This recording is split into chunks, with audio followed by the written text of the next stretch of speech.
বর্ষার তো প্রায় মাঝ বরাবর চলে এলো। আজ আগস্ট মাসের 6 তারিখ। আর এই বর্ষার সময় বাঙালিদের একমাত্র যেতে মন চায় পাহাড়ে। আর বাঙালি পাহাড় মানে তাদের ফার্স্ট চয়েস হচ্ছে নর্থ বেঙ্গল। কিন্তু আজ নর্থ বেঙ্গল যাচ্ছি না, আজ যাচ্ছি খুব সুন্দর একটি জায়গা ঝাড়খণ্ড রাজ্যের মধ্যে। আমরা এবার ট্রেক শুরু করব। আর জানিয়ে রাখি, যারা পায়ে হেঁটে ট্রেক করতে পারবেন না, এখানে করে বাইক যাচ্ছে, বাইক সোজা উপরে মন্দির পর্যন্ত নিয়ে যাবে।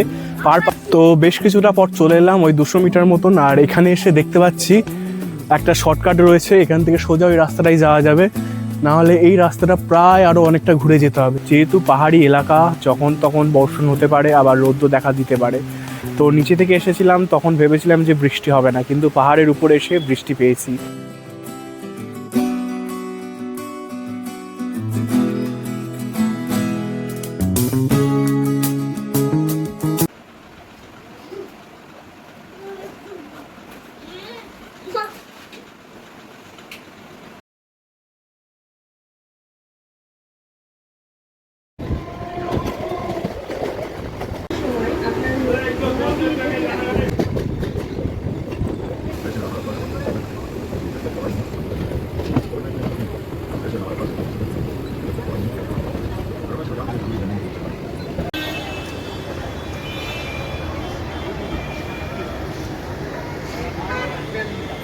নমস্কার, আমি রাহুল। আশা করছি আপনারা সবাই ভালো আছেন। আরও একটি নতুন ভিডিওতে আপনাদের স্বাগত জানাই। আজ আগস্ট মাসের 6 তারিখ। বর্ষার প্রায় মাঝামাঝি অবস্থায় আমরা চলে এসেছি। আর এই সময় পাহাড় ঘুরতে কার না ভালো লাগে। তো পাহাড় বলতে বাঙালির ফার্স্ট চয়েস আসে নর্থ বেঙ্গল। কিন্তু আজ নর্থ বেঙ্গল যাচ্ছি না, আজ যাচ্ছি ঝাড়খণ্ড রাজ্যের খুব সুন্দর একটি জায়গা পরেশনাথে। পরেশনাথ পাহাড় বেশ কিছুটা পথ ট্র্যাক করে উঠতে হয়, খুবই সুন্দর একটি জায়গা। আর আমি এখন আছি শিয়ালদা স্টেশনে। এই স্টেশন থেকেই আমি ট্রেন ধরবো। কোন ট্রেনে যাচ্ছি তো চলুন প্ল্যাটফর্মের ভিতরে গিয়ে আপনাদের জানাই। আর টিকিটও কাটতে হবে। কনফার্ম টিকিট পাইনি, মানে রিজার্ভেশন আমি করিনি, জেনারেলেই যাচ্ছি। হঠাৎ করে আজকে প্ল্যান হয়েছে। তো চলুন প্ল্যাটফর্মের ভিতরে যাই, টিকিট কাটি এবং সমস্তটা আপনাদের জানাই।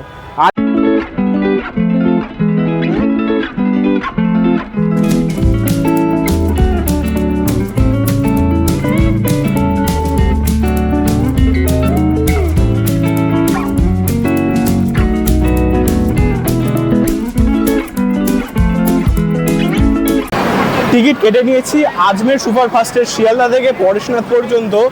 জেনারেল ক্লাসে আমাদের ভাড়া নিয়েছে 130 টাকা। আর প্ল্যাটফর্মে আসার আগেই দেখছি ট্রেন প্ল্যাটফর্মে দিয়ে দিয়েছে। এত তাড়াতাড়ি কেন দিয়েছে জানি না।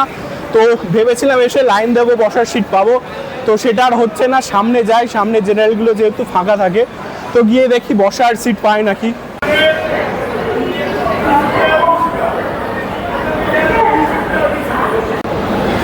আমি শিয়ালদা থেকে পরেশনাথ যাচ্ছি। এছাড়া হাওড়া থেকেও পরেশনাথের জন্য আপনারা ট্রেন পেয়ে যাবেন। ডিসপ্লেতে সেই সমস্ত ট্রেনকে আমি মেনশন করে দিলাম, আপনারা দেখে নিতে পারেন।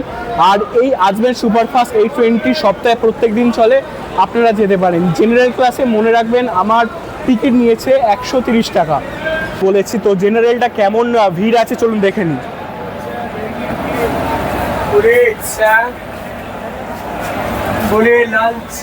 তো এই দেখতে পাচ্ছেন ভিড় তেমন একটা নেই, এখনো পর্যন্ত ট্রেন ছাড়ার সময় আছে। আর আমরা এখানে বসে গেছি। এই যে 3টে ব্যাগ আছে আমাদের 3 জনার, আর সেরকম একটা ভিড় নেই। 10:55 আমাদের ট্রেন শিয়ালদা স্টেশনে 13 নম্বর প্ল্যাটফর্ম থেকে ছেড়ে যাচ্ছে।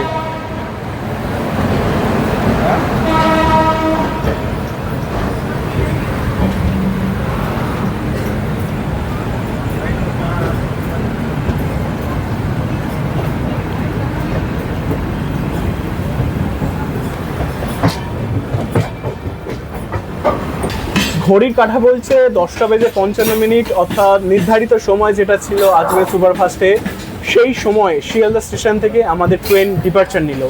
এর পরে স্টপেজ আছে বর্ধমান, তারপরে দুর্গাপুর, আসানসোল, ধানবাদ হয়ে আমাদের ট্রেন চলে যাবে পরেশনাথে। রাতের ট্রেন জার্নি তেমন দেখানোর কিছু নেই। তো চলুন একেবারে আপনাদের সাথে পরেশনাথে দেখা হবে। আর কালকে সকালে তো পরেশনাথ হিলে ট্রেক রয়েছে, একটা খুব সুন্দর ভিডিও হতে চলেছে। তো চলুন একেবারে দেখা হবে পরেশনাথ স্টেশনে নেমে।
ঘড়িতে এখন সময় বলছে 3:50।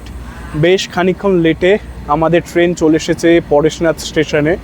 ট্রেন এক্ষুনি বেরিয়ে গেল আর আমরা এবার বেরোবো স্টেশনের বাইরে। আর এটা সম্ভবত প্ল্যাটফর্ম নাম্বার 2। প্ল্যাটফর্ম নাম্বার 2-এ আমাদের ট্রেন দিয়েছে। তো চলুন এবার বাইরে যাই, বাইরে গিয়ে কোন গাড়ি করে যায় সমস্তটা জানাবো।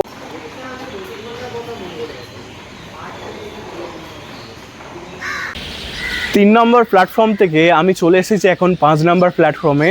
আর এই 5 নম্বর প্ল্যাটফর্ম থেকে বেরোতে হবে। 5 নম্বর প্ল্যাটফর্মের বাইরে গাড়ি দাঁড়িয়ে আছে, এখান থেকে আমাদের যেতে হবে। আর পরেশনাথ হিলে ট্রেকিং শুরু করার জন্য আমাদের প্রথমে যে জায়গাটি যেতে হবে সেই জায়গার নাম মধুবন। এখান থেকে বেশ খানিকটা পথ পাড়ি দিয়ে আমাদের যেতে হবে গাড়ি করে। আর এই যে ওভারব্রিজ ছিল, এই ওভারব্রিজ পার হয়ে আমরা 5 নম্বর প্ল্যাটফর্মে এসেছি। তো চলুন গাড়ির দিকে যাওয়া যাক।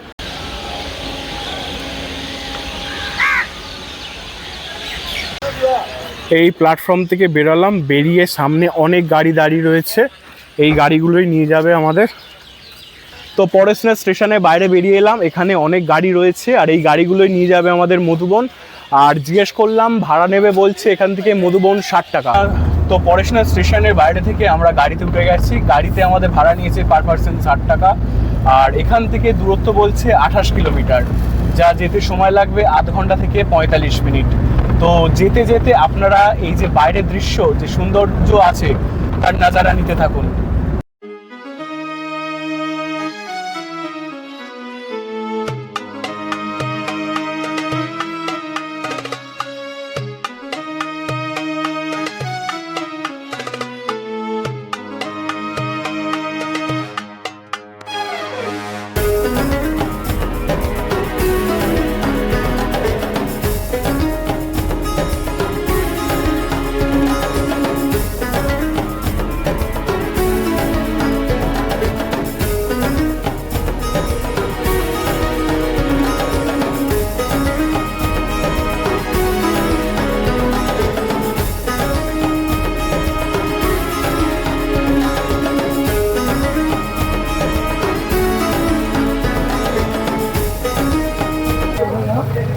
ঘড়িতে এখন সময় বলছে 6:11 আর আমরা চলে এসেছি মধুবনের সামনে।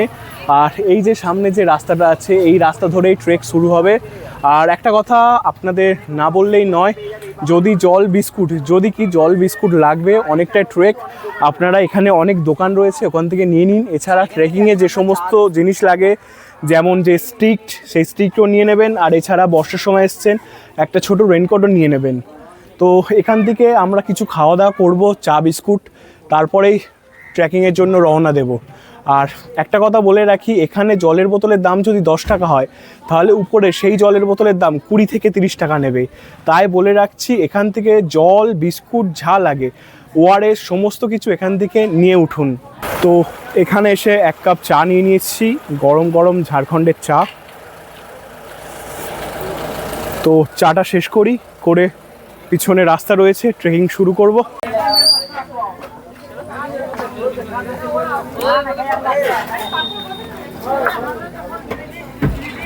আমরা এবার ট্রেক শুরু করব। আর জানিয়ে রাখি, যারা পায়ে হেঁটে ট্রেক করতে পারবেন না, এখানে করে বাইক যাচ্ছে, বাইক সোজা উপরে মন্দির পর্যন্ত নিয়ে যাবে।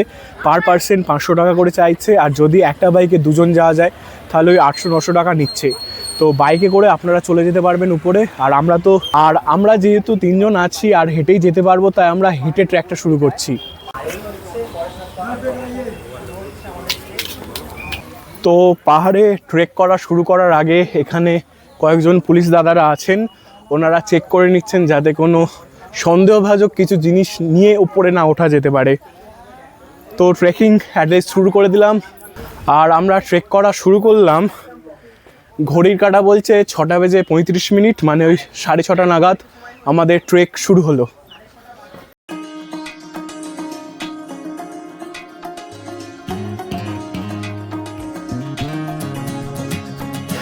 আর ট্রেক শুরু হতে দেখুন, এই রাস্তা ধরে এসে এই সোজা রাস্তায় উঠতে হবে। তো বেশ কিছুটা পথ চলে এলাম, ওই 200 মিটার মতন। আর এখানে এসে দেখতে পাচ্ছি একটা শর্টকাট রয়েছে, এখান থেকে সোজা ওই রাস্তাটাই যাওয়া যাবে, নাহলে এই রাস্তাটা প্রায় আরও অনেকটা ঘুরে যেতে হবে। তো এখন এই শর্টকাট রাস্তাটা দিয়ে যাব। আর এই শর্টকাট রাস্তার কথা যদি বলি, যারা এই শর্টকাট রাস্তা দিয়ে যেতে পারবেন, মানে বেশ খানিকটা খাড়াই আছে, এই পথ দিয়ে যারা যেতে পারবেন তারাই যাবেন। যারা বয়স্ক রয়েছেন তারা চেষ্টা করবেন না, কারণ যে কোনো মুহূর্তে পা পিছলে পড়ে যেতে পারেন এবং একটি বিপদ ঘটতে পারে। আমি ছিলাম ওই নিচে এই শর্টকাট রাস্তাটি ধরে এই উপরে উঠে এলাম, নাহলে ওই রাস্তা ঘুরে এই রাস্তা ধরে আসতে হতো। আমি এখন যে রাস্তায় চলে এসেছি এতটা প্রায় 400 মিটার হয়ে গেছে।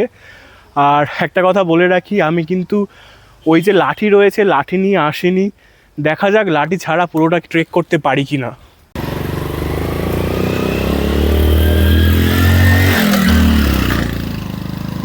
এই দেখুন বন্ধুরা, বাইকে করে যাচ্ছে, আর কিছু মিটার পরপর অর্থাৎ 100 থেকে 200 মিটার পরপর এমন ছাউনি করা রয়েছে, বসার জায়গা করা রয়েছে।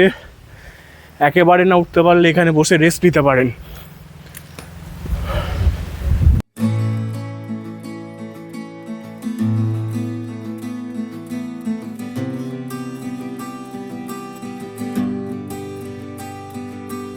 বন্ধুরা, বেশ কিছুটা পথ ট্র্যাক করে এই ট্রেকিংয়ের প্রথম যে মন্দির কলিকণ্ঠ ধাম চলে এসেছি। তো চলুন কলিকণ্ঠ ধাম মন্দিরটি কেমন আপনাদের দেখায়। এই হচ্ছে মন্দিরের গেট, খুবই সুন্দর, দারুণ, খুবই সুন্দর কারুকার্য করা রয়েছে। এই দেখুন,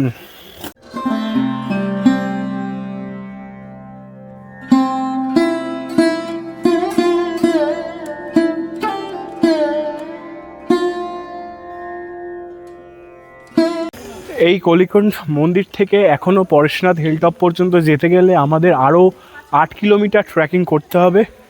তো বেশি সময় এখানে নষ্ট না করে আবার ট্রেকিং শুরু করা যাক, কারণ 8 কিলোমিটার আবার উঠে আবার পুরো নিচে নামতে হবে। আর জানিয়ে রাখি, আমি আজকের দিনেই বাড়ি ফিরব। এই পাহাড়ি পথের শর্টকাট রাস্তা দিয়ে এখন উঠতে হচ্ছে, কারণ যে ঢালাই ফেলা যে রাস্তাটি রয়েছে রাস্তাটা অনেকটা ঘুরে যেতে হবে, তাই এই শর্টকাট রাস্তা ধরে উঠছি। আমরা যতটা ট্র্যাক করছি পুরোটা পথ ধরে শুধু যে উপরের দিকে উঠতে হবে এমনটা নয়, কিছুটা পথ এরকম নিচের দিকেও নামতে হবে, কারণ আমরা একটা পাহাড় টপকে আরেকটা পাহাড়ের দিকে যাচ্ছি। মানে ভাবতেই পারছেন কতটা চড়াই উতরাই রয়েছে। এখন যেমন আমি নিচের দিকে যাচ্ছি, এই দেখুন নিচের দিকে রাস্তাটা আবার নামছে।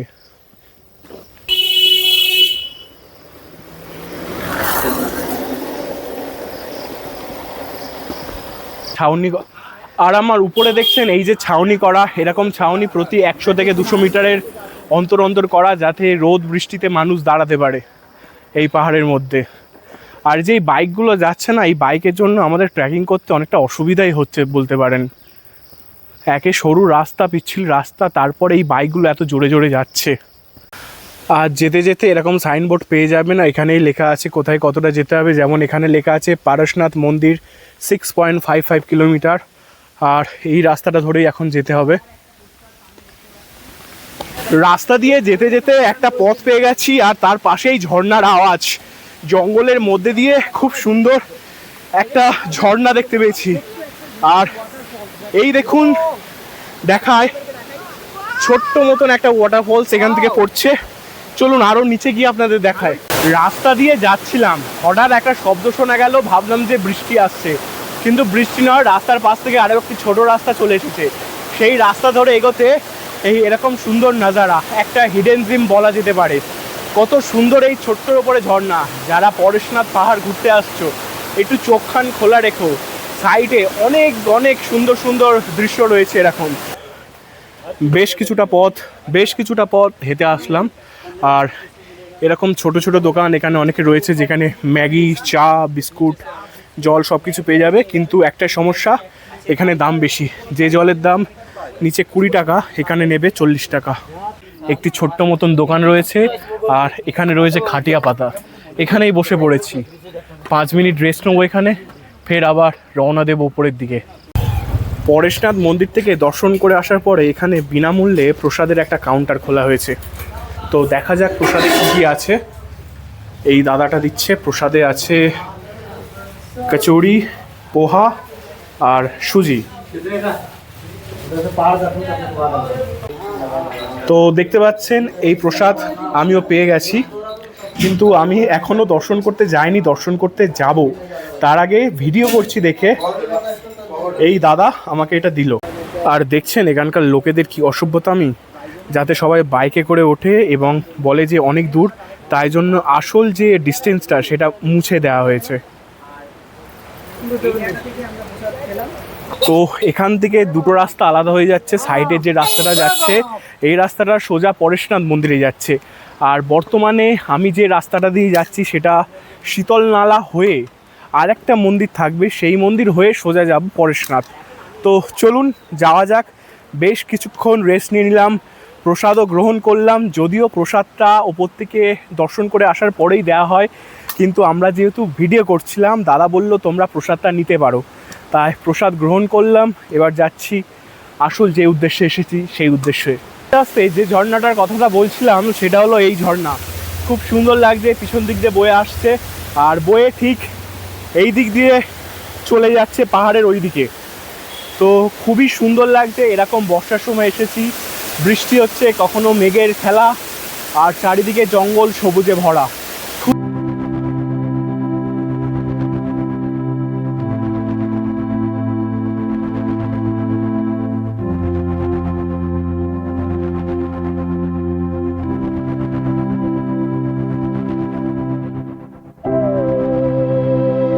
একটা কথা আপনাদের জানিয়ে রাখি, যেহেতু পাহাড়ি এলাকা, যখন তখন বর্ষণ হতে পারে, আবার রৌদ্র দেখা দিতে পারে। তো নিচে থেকে এসেছিলাম তখন ভেবেছিলাম যে বৃষ্টি হবে না, কিন্তু পাহাড়ের উপরে এসে বৃষ্টি পেয়েছি।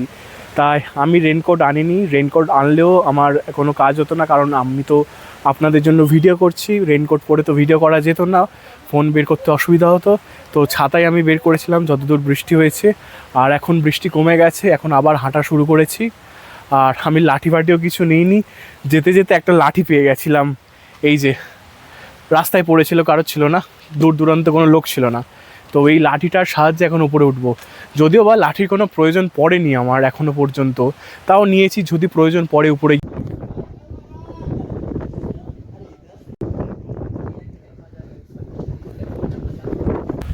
তো পরেশনাথ মন্দিরে যাওয়ার পথে খুব সুন্দর একটি মন্দির দর্শন হয়ে গেল। জৈন ধর্মের সম্পর্কে যেহেতু বেশি কিছু জানি না, তাই মন্দিরটার নাম কি বলতে পারলাম না। ছোট ছোট অনেক কটা মন্দির ছিল, খুবই সুন্দর লাগছিল, আর পাহাড়ের ওপর খুবই সুন্দরই লাগে। তো আর বেশি কথা না বলে এবার সোজা চলে যাব পরেশনাথ পাহাড়ের দিকে। পরেশনাথ পাহাড় অর্থাৎ পরেশনাথ যেখানে মন্দির রয়েছে।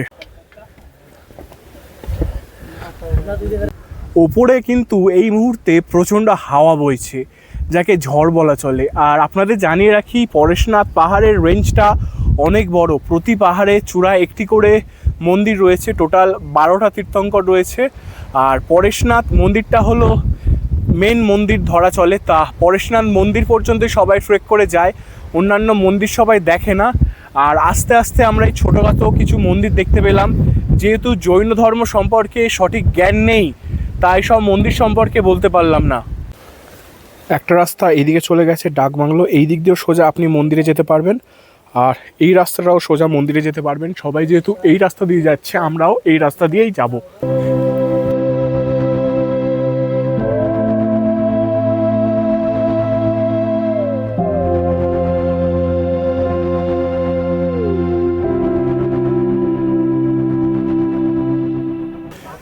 তো ফাইনালি বন্ধুরা চলে এসেছি পরেশনাথ মন্দিরের মূল ফটকের সামনে।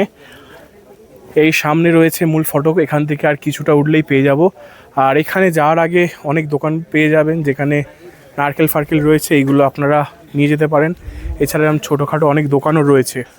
বন্ধুরা, পরেশনাথ মন্দিরে যাওয়ার জন্য যে প্রথমে 300টা সিঁড়ি রয়েছে, সেই সিঁড়ির কয়েকটা ধাপ ওঠার পরেই মেঘ হাত দিয়ে ছুঁতে পারছি, ঘন কুয়াশার মতন মেঘ আসছে চলে যাচ্ছে। তো ফাইনালি 6 ঘন্টা ট্রেক, এত কষ্ট, চলে এসেছি সেই জায়গা। আমার সামনে রয়েছে সেই জায়গাটি, তো দেখুন।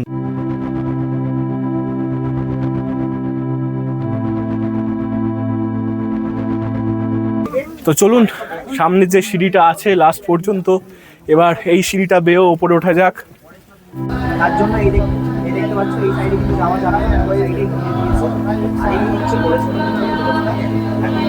বন্ধুরা, আমি এখন আছি ঝাড়খণ্ড রাজ্যের পারশনাথ মন্দির, পারশনাথ হিলে, যার উচ্চতা সমুদ্রপৃষ্ঠ থেকে 4478 ফুট উঁচুতে। আর এই পথটা আমাদের ট্র্যাক করে আসতে সময় লেগেছে 6 থেকে 6.5 ঘন্টা। আর এখানে দৃশ্যটা এতটা সুন্দর, কখনো মেঘে চারিদিকে ঢেকে যাচ্ছে, দূরের পাহাড় দেখা যাচ্ছে না, আবার কখনো পাহাড় স্পষ্টভাবে বোঝা যাচ্ছে।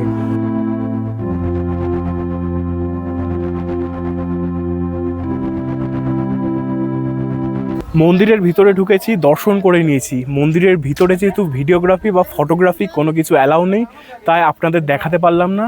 এখানে খুব সুন্দরভাবে ঘুরলাম, খুব সুন্দর লাগলো, সমস্ত কষ্ট ভুলে গেছিলাম। আর এবার আবার ফের নিচে ফিরে যাওয়ার পালা, কারণ এখন বেজে গেছে প্রায় 1:30। আর এখানের ওয়েদার খারাপ হতে শুরু করেছে, আর বেশিক্ষণ থাকলে হয়তো নিচে ফিরতেই পারবো না। তো চলুন এবার নিচের দিকে যাওয়া যাক। এখানে পরেশনাথ মন্দিরে যেতে গেলে দুটো পথ আছে। আমরা একটা পথ দিয়ে এসছি, আর যে পথ দিয়ে এসছি তার অপোজিট যে পথটা আছে সেই পথ থেকে এখন নিচে নামছি।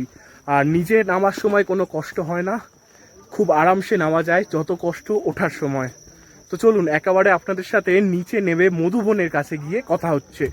ফাইনালি বন্ধুরা, নিচে চলে এসেছি। ওপরে উঠতে যতটা সময় লেগেছে, মানে 6 ঘন্টার সময় লেগেছিল, নিচে আসতে তার থেকে অনেকটা কম সময় লেগেছে। 4-4.5 ঘন্টার মধ্যে নিচে চলে এসেছি।